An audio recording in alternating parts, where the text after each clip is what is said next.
Bonjour, je m'appelle Ogier, fondateur du blog responsableaffaires.fr et aujourd'hui je vais te parler de prise de parole en te partageant et en te montrant 3 astuces pour pouvoir mieux intervenir à l'oral lors de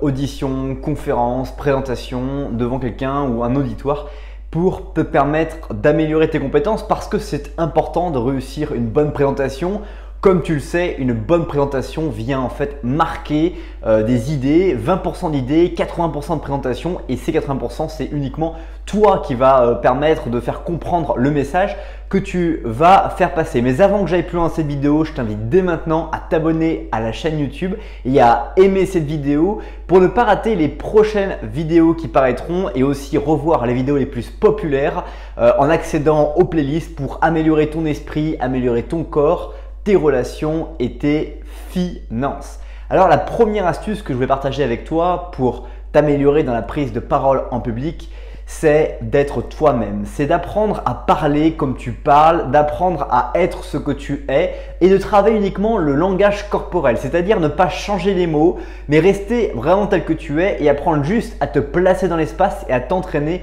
à te placer dans l'espace en utilisant la personnalité qui est la tienne, c'est-à-dire la façon de parler qui est la tienne, la façon de raisonner, tout en structurant ton idée pour parler dans un discours. Bon, on verra comment on structure un discours dans d'autres vidéos. L'essentiel aujourd'hui, c'est de te permettre de comprendre qu'il est important que tu gardes ta personnalité, bien que tu cadres physiquement sur ton langage non verbal la façon dont tu vas t'exprimer.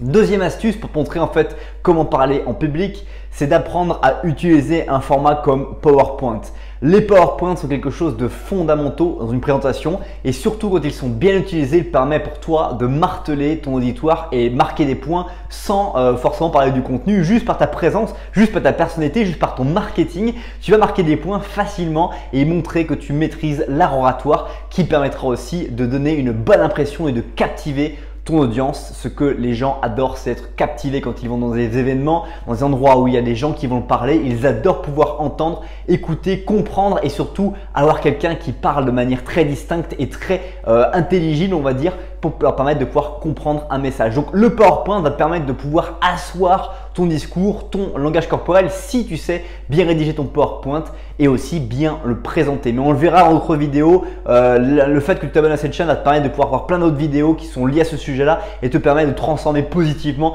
ta propre personnalité. Troisième astuce dans une conférence, dans une présentation, c'est de toujours bien regarder son auditoire. Il y a plein de personnes qui ont peur de regarder leur auditoire et ça augmente leur stress. Or, si tu te mets à regarder vraiment ton auditoire avant même de prendre la parole en public, tu vas te prendre confiance et tu vas voir, regarde chaque personne dans les yeux, en tout cas les personnes les plus influentes pour toi et rassure-toi, regarde leur visage en position neutre avant même que tu aies commencé à parler. Ça te permettra quand tu parleras de regarder et de voir s'il y a des modifications de leur visage ou s'ils sont un peu plus contents de te voir, un peu plus contents de cette conférence, contents d'être là et ça permettra de prendre également pour toi un peu plus de confiance par rapport à cet événement. Donc c'est déjà la fin de cette vidéo, j'espère t'avoir convaincu de prendre la parole en public plus souvent, de t'exprimer, d'oser être toi-même et surtout de travailler ce style, cette compétence en fait qu'est la prise de parole en public parce que ça permettra de vraiment te permettre d'améliorer et de devenir une meilleure version de toi-même que tu ne l'es peut-être encore aujourd'hui. Si tu as aimé cette vidéo, je t'invite à liker dès maintenant, à me laisser ton avis dans les commentaires, à découvrir cette vidéo, à t'abonner une nouvelle fois à la chaîne juste ici. Et je te remercie pour le temps que tu as consacré à cette nouvelle vidéo. Passe une bonne suite de journée. Bye bye.